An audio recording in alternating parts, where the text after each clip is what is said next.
Assalamualaikum warahmatullahi wabarakatuh. Salam sejahtera untuk kita semua.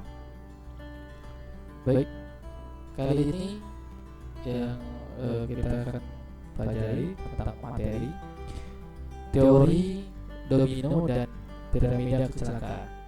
Sebelumnya kita sudah mempelajari tentang pengantar dari faktor manusia dan kesalahan di tempat kerja.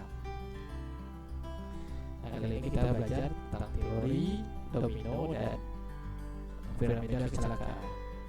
Baik, sebelum kita masuk materi ini,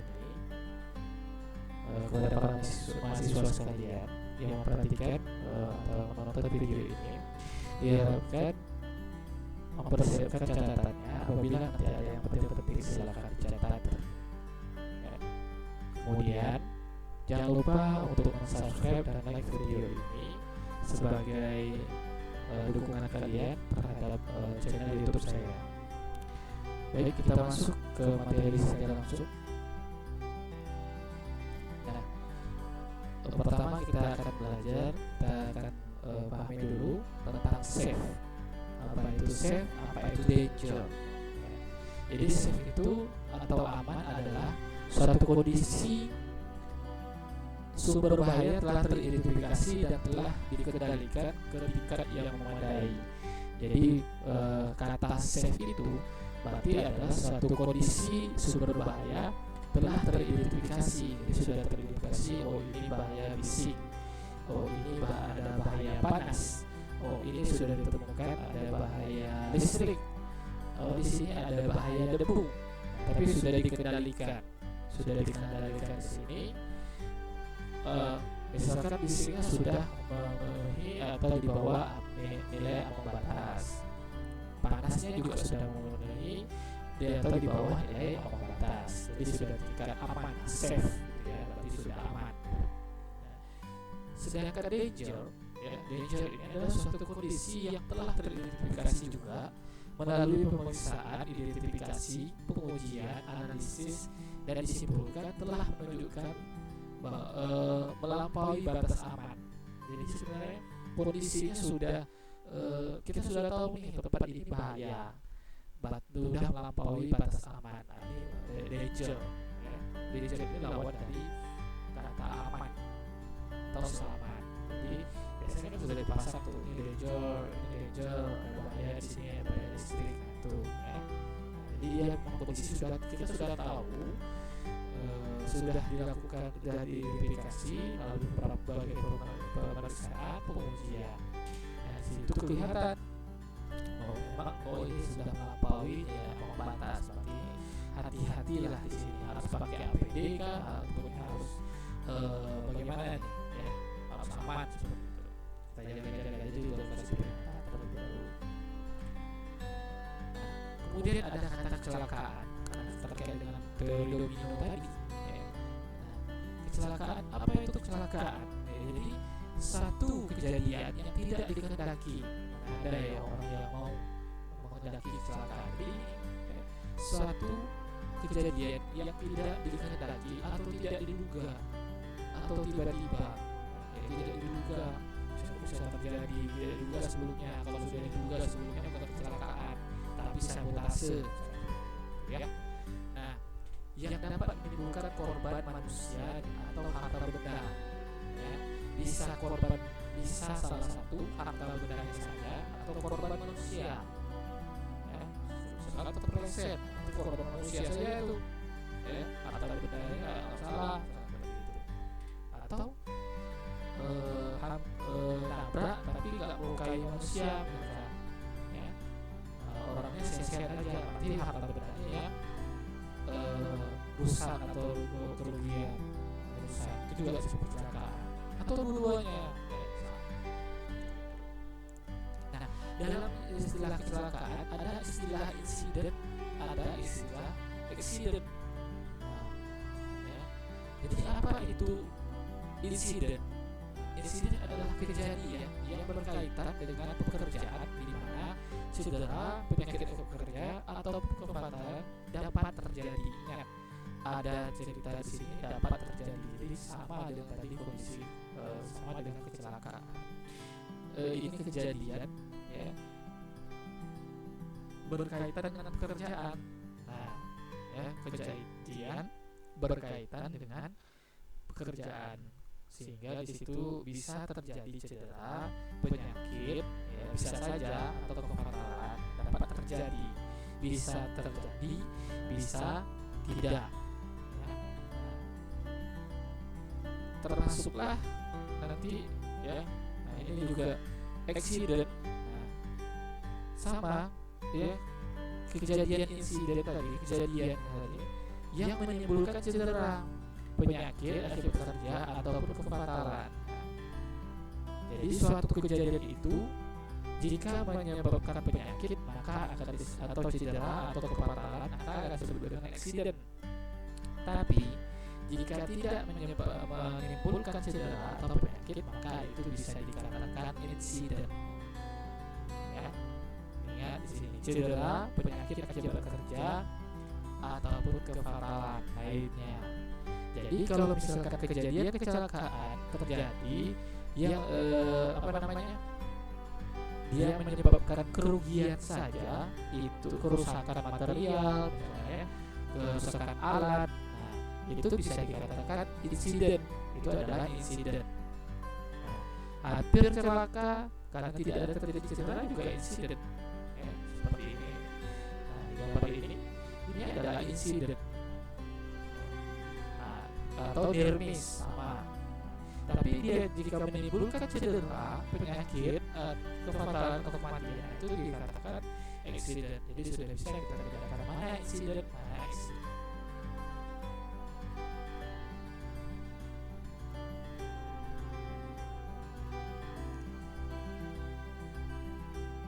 Ini ya terkait dengan kecelakaan. Danger itu di hati kelihatan ya, saya lihat itu ada sling yang hampir putus ya, ada kelihatan tanda-tanda gitu, ini bahaya nih, ada hampir putus nih ya. Nah kemudian putus, inilah terjadinya insiden kejadian. Nah, kena cedera, nah inilah disebut dengan insiden. Seperti itu. Jadi bisa bedakan mana accident, mana insiden. Nah ini kalau sudah menimbulkan cedera ya. Jadi kejadiannya itu kecelakaan juga ya. Tapi kalau dia tidak menimbulkan cedera maka disebut dengan insiden ya. Sorry ya. Jadi kejadian yang tidak menimbulkan cedera ya, kecelakaan, tapi tidak menimbulkan cedera, hanya menimbulkan kerugian material disebut insiden. Tapi kalau menimbulkan cedera, kematian, penyakit, nah itu disebut dengan insiden. Nah, kecelakaan di industri ini itu memang tidak direncanakan. Ya, itu tadi saya bilang. Kalau direncanakan berarti dia sabotase. Kemudian terjadinya tiba-tiba atau ada punya rentetan, tapi biasanya sih terjadi secara tiba-tiba, menghentikan proses yang direncanakan karena sudah karena terjadi tiba-tiba jika terhentilah proses yang sudah direncanakan. Tidak diinginkan adanya orang ini kecelakaan karena ada ya. Nah, mengakibatkan ada meninggal, penyakit akibat kerja, cedera, kerusakan aset, kerusakan lingkungan, dan peningkatan liabilitas.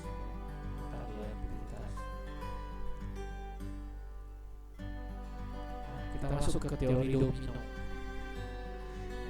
Teori domino awalnya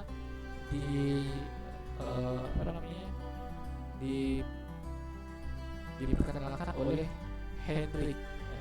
Si Hendrik ini. Profil lengkapnya ini ya. Nama lengkapnya itu Herbert William Hendrik. Lahir tahun 1886. Adalah seorang asisten superintendent perusahaan asuransi perjalanan. Jadi bekerja di perusahaan asuransi perjalanan di divisi engineering dan inspeksi. Nah, bukunya yang berjudul Industrial Accident Prevention: A Scientific Approach terbit tahun 1931. membuatnya terkenal sebagai pionir di bidang pencegahan kecelakaan. Nah, ini data yang dia dapatkan dari klaim asuransi tadi. Dia melihat bahwa penyebab kecelakaan itu 88% disebabkan oleh unsafe act atau perilaku atau kegiatan aksi yang tidak aman. Kemudian 10% yang disebabkan oleh unsafe condition, dan 2% itu tidak diketahui penyebabnya. Ya, jadi memang menurut Hendrik ini penyebab terbesar kecelakaan itu disebabkan oleh faktor perilaku manusia, ya, unsafe atau perilaku tidak aman tadi. Teori ini bukan setelah meneliti ribuan laporan kecelakaan yang diisi oleh para penyedia atau para pengguna jasa asuransi yang tadi diisi. Nah, yang umumnya menyalahkan para pengguna ini sih, maksudnya perusahaan.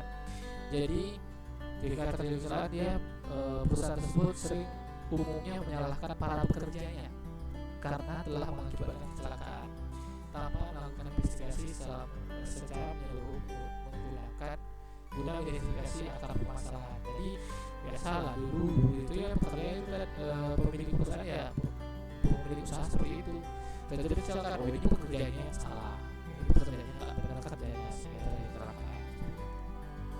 Padahal sebenarnya harus diteliti dulu, ya benar nggak. Nah, teori ini juga menyatakan bahwa kecelakaan diakibatkan oleh rantai peristiwa. Jadi ya kita hanya tahu dia mendadak kejadiannya, tapi sebenarnya ada rentetan peristiwa berurutan seperti domino jatuh, ya. Dan ketika salah satu domino jatuh, memicu domino lain juga akan jatuh. Jadi juga sama. Jadi ada penyebab lain sehingga menyebabkan terjadinya kecelakaan. Nah ini ya, jadi asal tumbang yang satu pertama itu akan tumbang semuanya, terjadilah kecelakaan.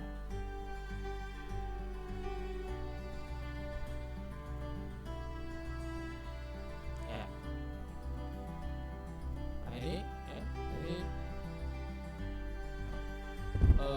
dari sini menurut Hendrik tadi, William Hendrik ini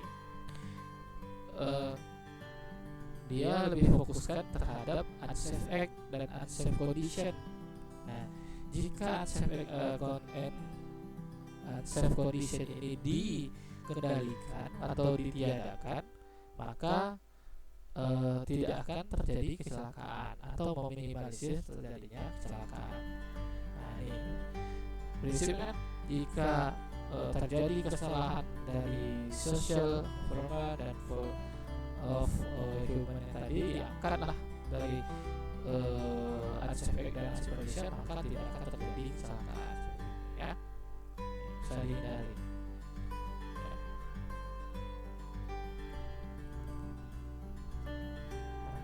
Prinsip dari teori Hendrik ini adalah pencegahan kecelakaan berfokus pada penghilangan faktor utama, the central factor, yang yaitu unsafe act 85% dan unsafe condition 10%, yang mendasari menjadi 90% dari semua kecelakaan. Hendrik beranggapan bahwa kecelakaan dapat dicegah dengan menghilangkan kedua faktor tersebut, hilangkan kendalikan unsafe act, kendalikan unsafe condition, maka kecelakaan bisa dicegah. Kemudian yang ketiga, cara mengendalikan situasi, problem, dan masalah manusia. Ya, caranya yaitu tadi mengendalikan situasi, problem, dan masalah manusianya. Sayangnya teori ini terlalu melimpahkan kesalahan pada manusia. Jadi disebut ini manusia nih yang salah, gitu, unsafe act-nya gitu. Nah, dan kecelakaan bisa terjadi hanya karena ada kesalahan manusia. Jadi kalau ada kecelakaan, salahnya manusia, kan gitu, ya, salah manusia. Nah, namun di balik kekurangan Hendrik ini, dalam teorinya Hendrik melihat adanya sejumlah faktor yang memunculkan efek domino, kondisi yang menyebabkan kegiatan kerja jadi tidak aman. teori domino Hendrik juga menjadikan teori ilmiah pertama menjelaskan terjadinya kecelakaan karena kecelakaan tidak lagi dianggap sebagai sekedar nasib sial karena peristiwa kebetulan. Jadi itu tadi ya, dari teori Hendrik ini dia bisa melihat ternyata ada penyebab lain selain dari faktor unsafe act. Nah, namun kalau unsafe act dan unsafe conditionnya dikendalikan, nasibnya bagus, sedangkan dari sosial dan lingkungan yang nggak bagus ya, dari kesalahan manusianya juga nggak benar, tapi perusahaan bisa mengendalikan perilaku aman dan kondisi aman ya, itu tidak akan terjadi kecelakaan kan, seperti itu. Nah, jadi kecelakaan ini dengan teori domino Hendrik ini dia menjelaskan bahwa kecelakaan itu bukan sekedar nasib sial saja, seperti itu. Kita mungkin lagi sial, kalau kita pernah ngalamin ya, mungkin ini mungkin lagi hari sialku nih hari ini. Tidak, ternyata ada rentetan sebelumnya. Nah, ada kritikan terhadap teori domino Hendrik ini. Salah satu kritikan yang paling mendasar, karena ini kan Hendrik ini tahun 1931 ya, jadi dulu masih belum maju. Nah, wajar dia sudah tapi sudah salah satu terobosan lah ya dalam menciptakan teori ini. Jadi orang sudah bisa tahu itu penyebab kecelakaan. Nah, salah satu kritik yang paling mendasar kepada Hendrik karena kekurangannya tadi penelitiannya. Jadi dan Peterson dan Nestorus, penulis Industrial Accident Prevention Revisi kelima, mengatakan bahwa metode pengumpulan kerangka analisa dan kualitas data, dokumentasi, survei yang mungkin dipergunakan Hendrik tidak pernah dapat ditemukan sehingga tidak dapat dikaji ulang. Jadi metodenya si Hendrik ini dia hanya menulis pendapat langsung seperti itu, tapi tidak ada dituliskan secara metode pengumpulan datanya apa, kerangka analisisnya bagaimana, dia menulis kualitas data-datanya itu valid atau tidak. Nah, itu tidak jumpai, jadi tidak bisa dikaji. Jadi ini sebenarnya tidak ada, dia hanya berpendapat dari pandangannya, dari pengamatannya terkait dengan perusahaan tadi yang banyak klaim tadi. Nah, itu tapi tidak kuat di sini ya, tidak kuat terkait dengan benar nggak penyebabnya dengan unsafe itu bisa hilang kecelakaan. Nah, kemudian kecelakaan itu disebabkan oleh kesalahan manusia. Nah, itu. Kemudian teori kausalitas Hendrik ini rasionya ini terkait dengan 8-10-2. Nah, jadi kata Hendrik ini menghasilkan rasio 8-10 dibuat pada tahun 1920. Dia mengelompokkan kecelakaan berdasarkan penyebab tunggal yang sangat sempit, 88 ya, 10 2 dan misalkan 2 kematian. Nah, itu ada 10 cedera, 88 misalkan Hermes, kasus Hermes. Nah, itu sudah tidak sesuai lagi dengan ini tadi kritikannya. Jadi yang dibuat Hendrik ini tidak sesuai lagi dengan perkembangan ilmu yang sekarang mengenai investigasi kecelakaan. Jadi dulu dia tidak melakukan investigasi, hanya mengumpulkan data dari asuransi tadi, baru dia amati ya, nah, tanpa melakukan investigasi. Nah, jadi ini juga tidak cocok. Bahwa faktor penyebab kecelakaan itu bersifat rumit, dipengaruhi oleh banyak faktor penyebab, bahkan ada faktor penyebab lain yang bisa jadi lebih berperan dibandingkan faktor penyebab langsung. Yang langsung tadi ada unsafe act dan unsafe condition. Ada lagi faktor sebelumnya yang penting. Contoh lain penyebab kecelakaan publik bisa dilihat dari laporan persiapan oleh British Petroleum menyusul ledakan di Deepwater ini terkait di 2010 di Meksiko. Nah, tim tidak menemukan penyebab tunggal yang menyebabkan kecelakaan. Apakah kesalahan manusia nih tadi? Namun ada rangkaian kompleks yang saling terkait antara pertama itu kecelakaan terjadi akibat mulai dari kegagalan mekanis, pengambilan keputusan, desain engineering, penerapan di lapangan tim yang menyebabkan permulaan dan eskalasi kecelakaan ini. Jadi gitu. Jadi tidak satu penyebabnya. Kemudian buku Guidelines for Preventing Human Error in Process Safety yang diterbitkan oleh Center of Chemical Process Safety menjelaskan bahwa banyak yang mengetahui kalau kesalahan manusia dalam tingkat operasional merupakan kontributor utama kegagalan sistem. Namun, tidak banyak yang mengetahui bahwa bagaimanapun juga kesalahan itu secara umum terjadi akibat kegagalan di tingkat manajemen, desain, atau ahli teknis di dalam perusahaan. Jadi sebenarnya kita hanya melihat atau banyak orang melihat bahwa kesalahan manusia ini yang jadi kontributor utama terjadinya kegagalan sistem atau kecelakaan. Tapi tak lihat kenapa mereka ini salah. Apakah kemauan mereka mau secara sengaja memang atau bagaimana? Ini tidak lihat dari manajemennya bagaimana, desain pekerjaannya bagaimana. Orang itu kan melakukan kesalahan, tentunya ada penyebabnya. Apakah dia tidak tahu? Apakah tidak diawasi? Kan seperti itu. Atau memang dia sudah keinginannya atau persepsi dia seperti itu, atau desain tempat pekerjaannya yang salah sehingga terjadilah kecelakaan. Kesalahan tadi terjadikan desain ahli teknis di dalam perusahaan. Itu dilihat. Ini perkembangan teori model Limino tadi, Gordon, Heder, ya. Nah, kemudian ada teori domino Frank Herbert.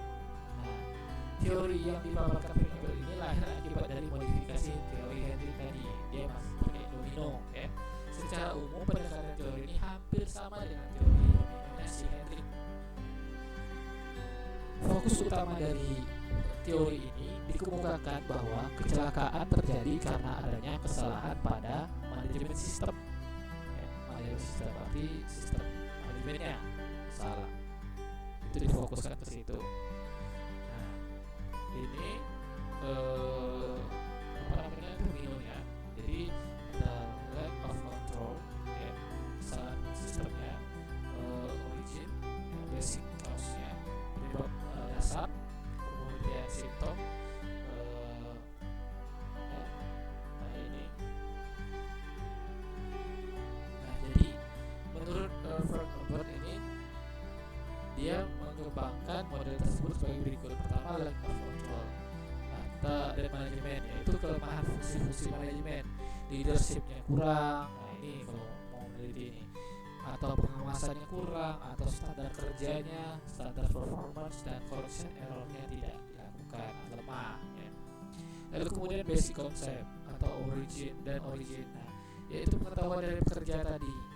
Pekerjanya tidak tahu, misalkan, ya, skillnya kurang, motivasinya tidak ada, physicalnya atau capacity worknya juga kurang.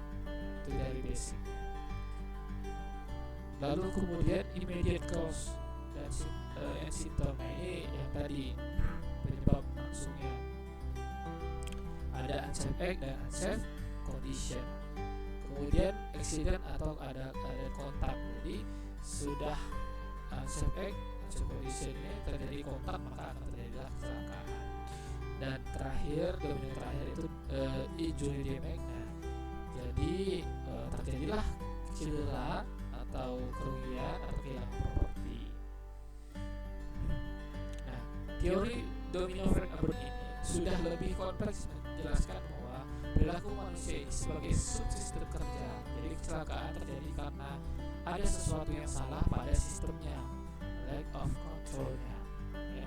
Jadi terkait dengan manajemennya. Nah, kemudian dalam teorinya Frank ini juga tidak serta-merta menyalahkan manusia sebagai faktor utama dalam suatu kejadian kecelakaan, karena menurut dia pada dasarnya tidak ada seorang pekerja atau manusia yang menginginkan adanya kecelakaan. Mana ada, ya. Nah, jadi dalam hal ini beliau sangat memperhatikan subsistem ketika bisa dia melakukan kesalahan, coba lihat aturannya jelas atau enggak, gitu kan? Atau kurang pengawasan atau bagaimana, atau terjadi terjadi ketidakadilan seperti itu, satu ditegur satu tidak, gitu ya. Nah, sudah lebih kompleks. Jadi dari program ini, jadi dia sudah lebih kompleks menjelaskan bahwa perilaku manusia ini sebagai subsidi kerja. Kecelakaan terjadi karena lack of control sesuatu, kemudian tidak serta-merta menyalahkan manusia sebagai faktor utama dalam suatu kejadian kecelakaan, karena menurut beliau pada dasarnya tidak ada seorang pekerja atau manusia yang menginginkan adanya kecelakaan tadi.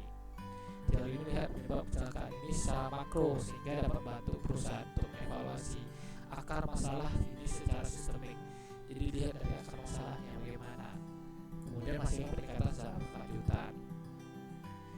Kemudian lanjut diperbaharui lagi oleh ILCI model Bird ini juga Jerman 1985.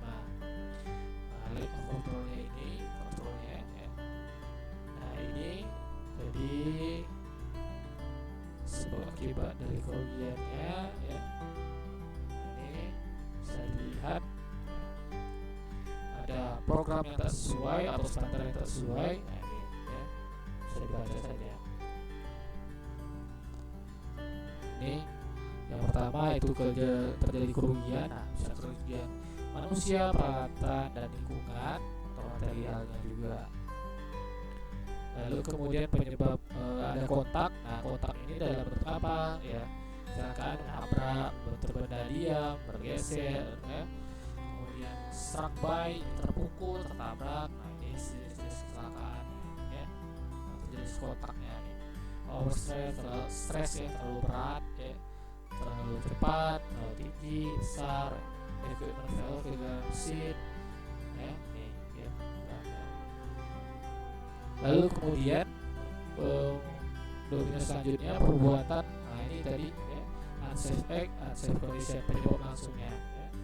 Operasi tanpa otoritas, nah, gagal memperingatkan, gagal mengamankan, kecepatan tidak layak, membuat alat pengaman tidak berfungsi, APD-nya tidak dipakai dengan benar. Nah, ya, tuh. Lalu kemudian kondisi. Nah, kondisi ini ya, pelindungan pembatas tidak layak, APD-nya kurang, peralatan rusak, ruang kerja sempit. Nah, ini jadi kondisi.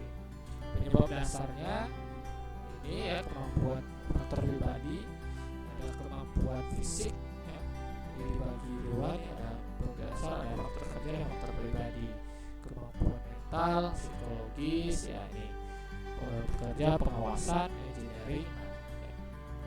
Lalu kemudian ini terkait dengan lack of controlnya, lemahnya pengendalian. Nah, ini program tidak sesuai, standar tidak sesuai, kepatuhan tidak terhadap standar itu pun tidak ada ya. Terus sehingga menyebabkan jadi dibagi ya, jadi ada pre-contact control, ada contract control, dan post-contact control. Nah ini ya, jadi tiga domino itu dia melakukan pengembangan penilaian sistem manajemen, pelatihan, penetapan program dan pemeliharaan itu untuk tiga ini. Lalu kemudian kontak ini bisa kita substitusi dan meminimalisasi energi, brigade, perbaikan ya. Kalau untuk kerugiannya menerapkan rencana penanggulangan darurat seperti kebakaran. Tadi terkait dengan domino kecelakaan, ini kita bahas tentang piramida kecelakaan. Hendrik ini juga menghasilkan teori tentang piramida kecelakaan. Nah, menurut Hendrik ya, untuk mendapatkan hasil terbaik dalam pencegahan kecelakaan, maka manajemen K3 harus memfokus pada semua kejadian dengan tidak mengabaikan near miss. Untuk mengurangi atau bahkan menghilangkan kecelakaan yang mengakibatkan cedera ringan dan cedera serius fatal, manajemen K3 harus memulai dengan menekan kejadian near miss. Jadi near miss-nya ditekan atau melakukan eliminasi kasus near miss di tempat kerja. jangan sampai terjadi near miss. Kalau terjadi near miss jangan dibiarin. Nah, itulah maksudnya ya. Hendrik mempergunakan data laporan klaim asuransi dalam konteks 330 kasus kejadian yang dikajinya. Kecelakaan serius adalah setiap kasus yang dilaporkan ke pihak asuransi atau ke Komisaris Kompensasi Negara bagian. Nah, kecelakaan ringan adalah tergores, memar, atau luka, umumnya dikategorikan kasus pertolongan pertama. Sedangkan kejadian tanpa cedera adalah kejadian tidak direncanakan yang melibatkan seorang atau benda terkena benda, semisal terpeleset jatuh, terkena benda melayang yang mungkin mencederai orang tersebut atau membuat kerusakan peralatan. Jadi dia nah ini hasilnya. Jadi satu cedera serius atau fatal itu menghasilkan 29 cedera ringan, dan selanjutnya dalam 29 itu ada 300 near miss. Piramida kecelakaan di atas menjelaskan tentang rasio perbandingan kejadian yaitu 329 banding 1, yang berarti 300 near miss dapat menimbulkan 29 kejadian cedera atau satu kejadian cedera serius. Jadi dan near missnya udah banyak, pasti misalkan dia dapat menimbulkan 29 kejadian cedera ringan atau satu kejadian cedera fatal. Pada penelitiannya, Hendrik menjelaskan bahwa satu hal yang menyebabkan near miss dapat juga menyebabkan cedera serius.